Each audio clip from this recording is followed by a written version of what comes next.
Origin Story by Christopher Hawkins. If you had a superpower, what would it be? You mean, what would my power be if I could pick for myself? Or what would my power be if I was a character in a comic book and I ended up with the power that fit me as a person? A moment's pause, and then, I hadn't really thought about it that way, but let's do this second. Phil shrugged. Well, knowing my luck, it would be something completely useless. We're nowhere near an ocean, so it'd probably be something to do with fish. Talk to them, summon them, make them do stuff. It may not seem like much, but if someone ever committed a crime in a pet store or an aquarium, I'd be your guy. Daryl didn't look up from the issue spread out on the counter in front of him. I guess that would make you the crayfish. Philip Cray, the crayfish. He stared past the panels in his own book and realized that he'd probably just earned a nickname that would last him the rest of his life. What about you? He asked. Darryl answered immediately, as if it was something he kept on the tip of his tongue at all times, ready at an instant's notice. I'd have the ability to compress matter, to make it so small that it could pass through quantum holes in space-time and travel instantaneously from one point in space to another. Oh, is that all? It's enough. And is this the power that you'd pick, or the power that fits your character? Daryl didn't answer. If it was because he was too lost in the world of his comic book, or because he just lost interest, Phil couldn't tell. Daryl was like that, so Phil had learned. He'd latch on to whatever hot-button geek issue crossed his mind, pursue it, debate it, and argue it into a corner until it no longer suited him. Then he'd pretend he'd never brought it up in the first place, especially if he found himself on the losing end.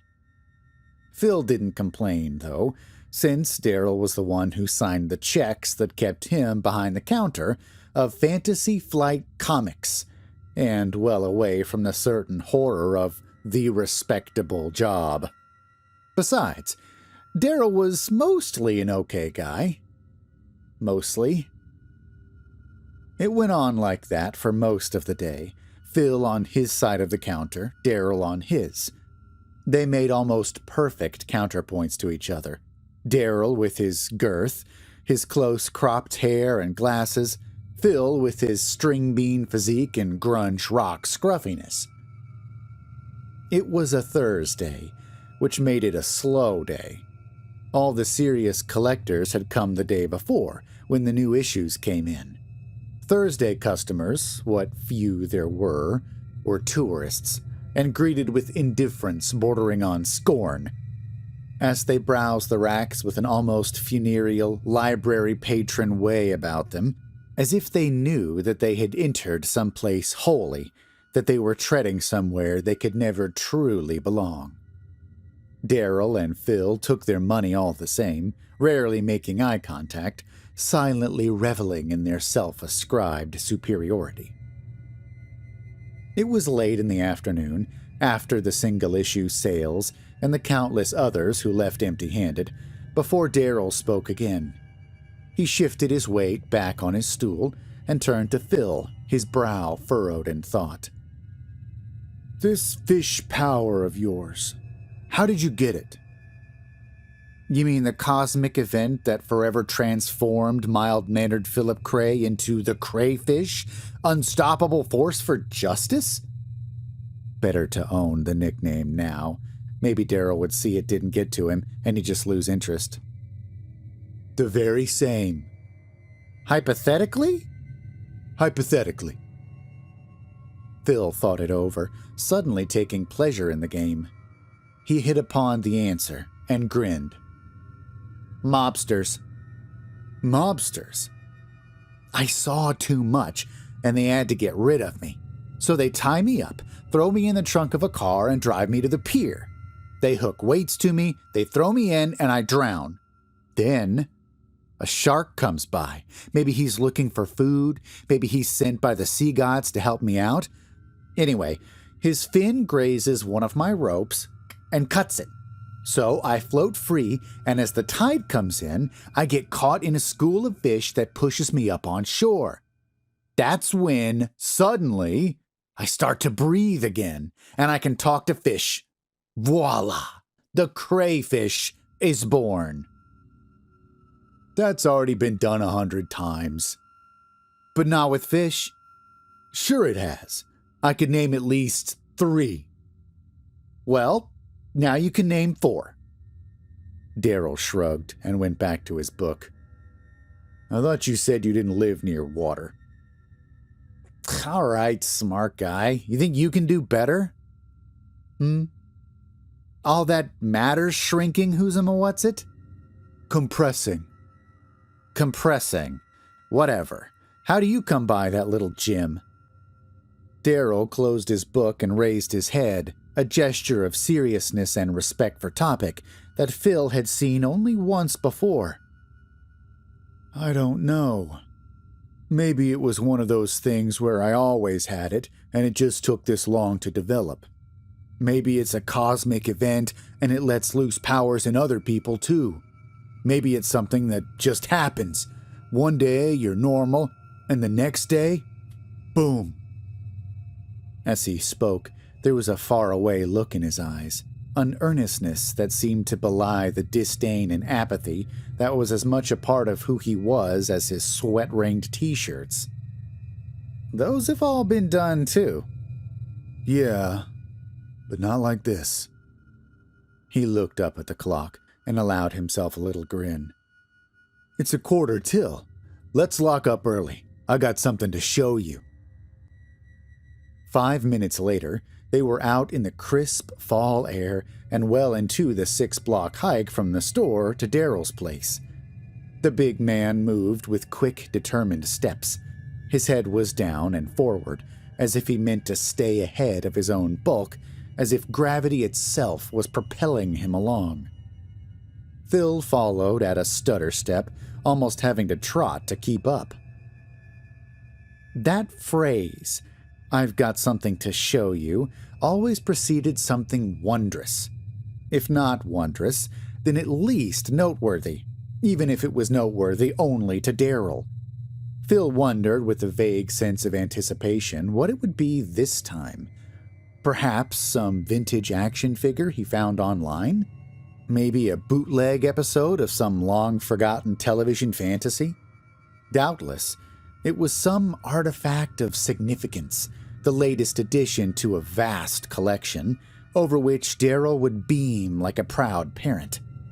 Whatever it was, he was in a hurry to get back to it. Their path took them down a street where, up ahead, 3 lean, straggle-haired kids stood at the corner. One straddled a bike, while the other 2 shoved at each other playfully, getting rid of pent-up energy. They were not quite teenagers, but carried themselves as if they were in a hurry to get there. Darryl lowered his head even more as he approached them, and Phil could see that this wasn't the first time he had crossed their path. One of the shovers noticed him first. He stopped shoving and made a show of trying to be casual as he elbowed the kid on the bike. The kid on the bike smiled and began to stare at Darryl as he lurched toward them. Before long, all 3 of them were staring, wicked little grins on each of their faces. Those grins said it all. Every insult that came to their minds, every name they could have called him, had called him, and would have called him if he'd been alone.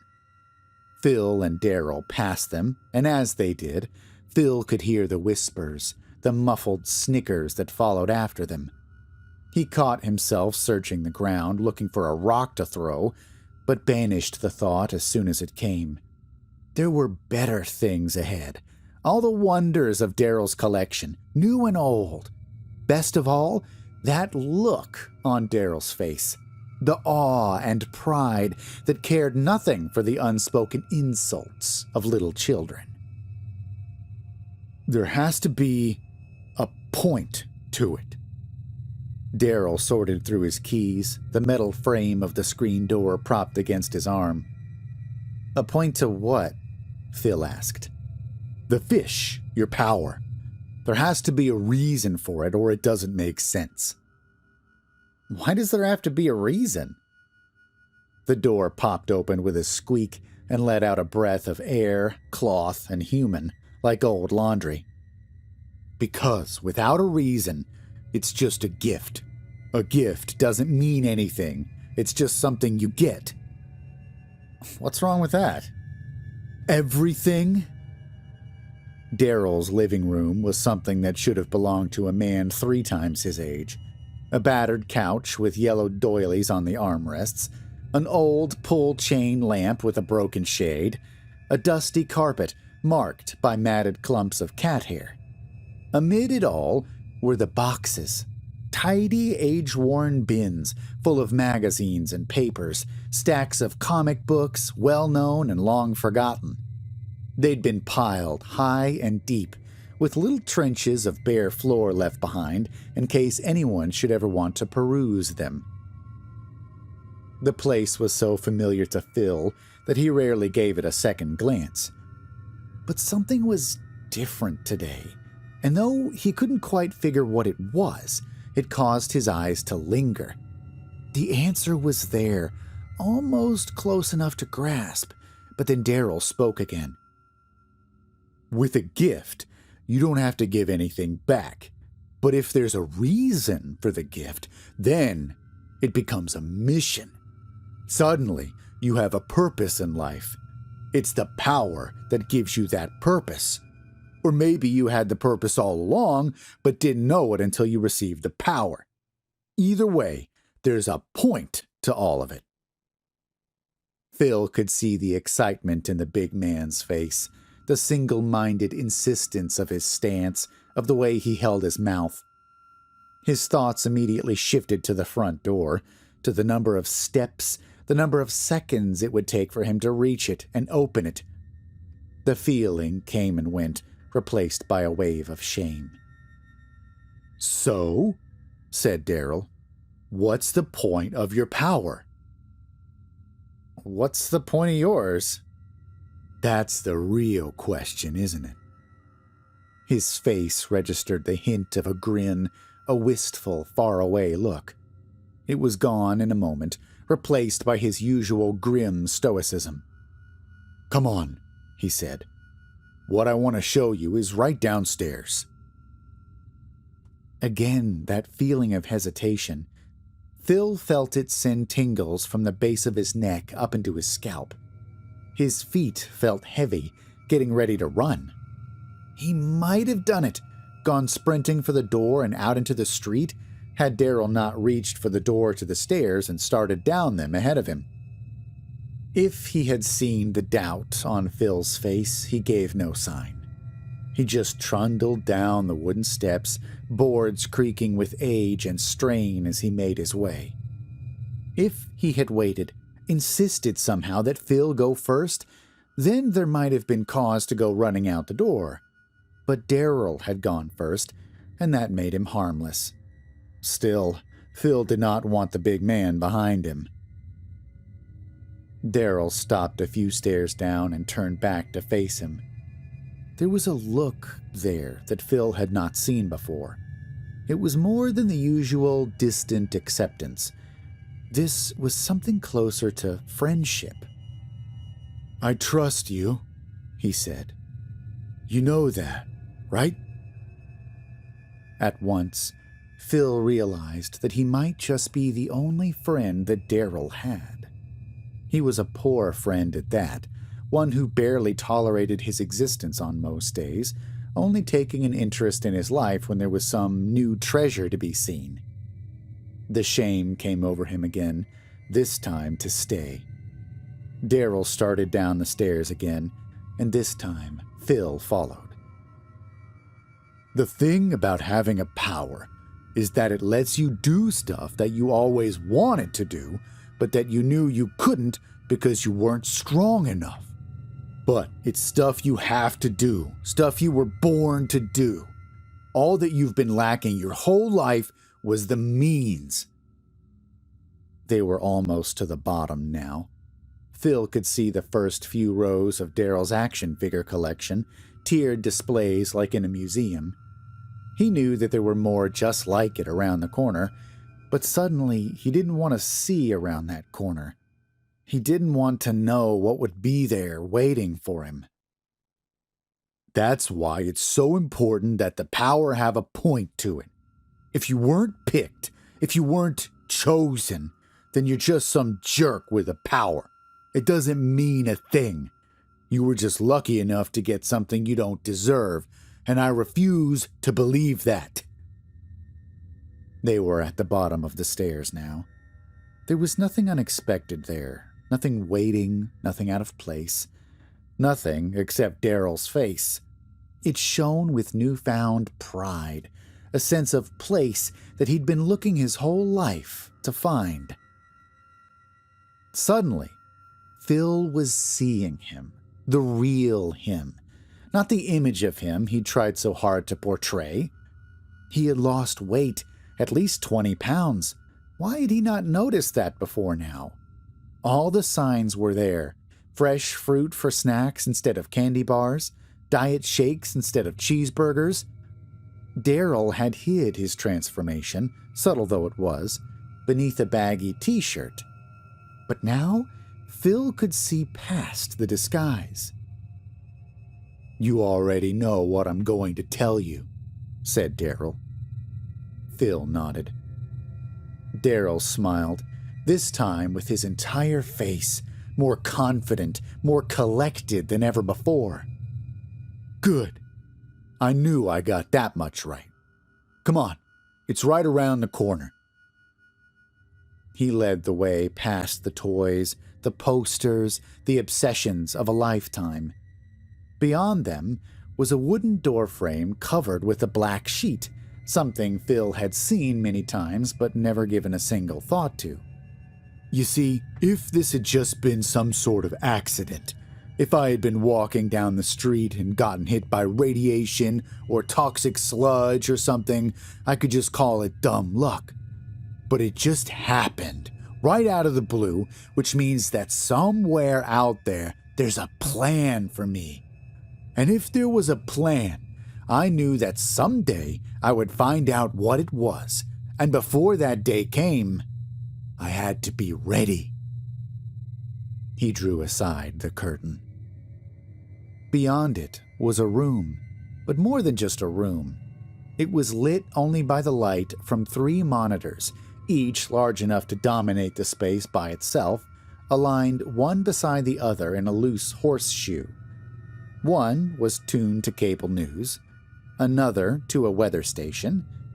The one in the middle was attached to a computer, and on it shone a map of the city, little areas marked out in red, others in blue. Before them was a desk doing double duty as a workbench. Clusters of wiring and ambiguous electronics lay strewn between stacks of paper. At its edge, an old sewing machine with a yellowed plastic housing clung to a length of dark fabric, the beginnings of a costume. Phil wondered at once how many first editions, how many rare treasures had been sacrificed on this altar before him.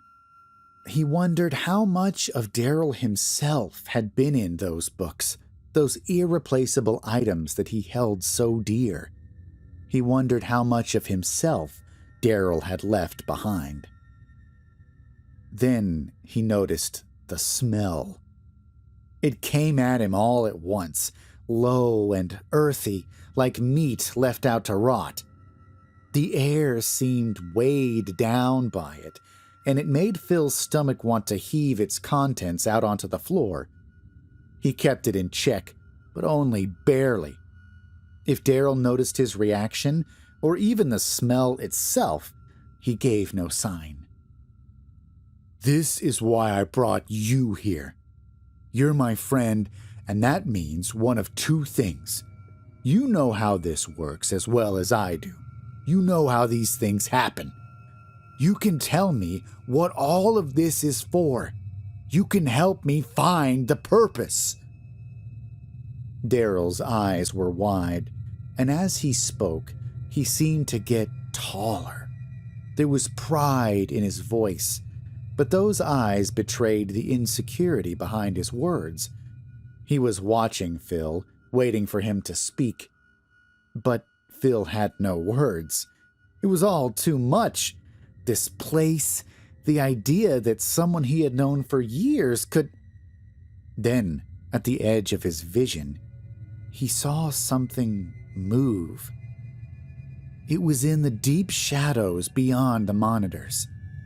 Phil's eyes were still adjusting to the darkness, but he could make out a deeper shadow at the edge of the floor, a crawl space whose boundaries were lost in the distance. There, in the midst of that space, 2 glowing pinpoints stared out at him. Then, Phil realized all at once what had been missing upstairs, what he should have known right away. If he had seen it, then he never would have come to the basement. That much he was sure of now. There should have been at least 5 of them underfoot, weaving their way among his legs, tripping him as he walked. But the cats hadn't been there, and Phil should have seen that and ran. "The power's kind of tricky," Darryl said. "I haven't quite gotten the hang of it, but I will. It's all about precision, really. If you want to move something, you have to squish it down really small. The hard part is figuring out how to make it come back right." The thing in the crawl space was edging toward them now, and Phil could make out the whiskers jutting from its face. Something about the movement of it was all wrong. It seemed to lurch forward, hesitating as if some great weight was holding it back. Phil stared, not wanting to look, unable to turn away. A sound came from deep within the thing's throat, something between a wet gurgle and a purr. It made wet, scraping sounds as it dragged itself across the gravel floor, halting with pain at every step. "She was my first try," Darryl said. "I managed to move her almost 4 feet, but she came back, well, the others didn't do as well. They're back there, if you want me to show you." "Darryl, this is..." "I know, it's amazing. I tried making it work on other stuff like a chair, an ashtray, but I couldn't do it. It needs a heartbeat. It needs a pulse.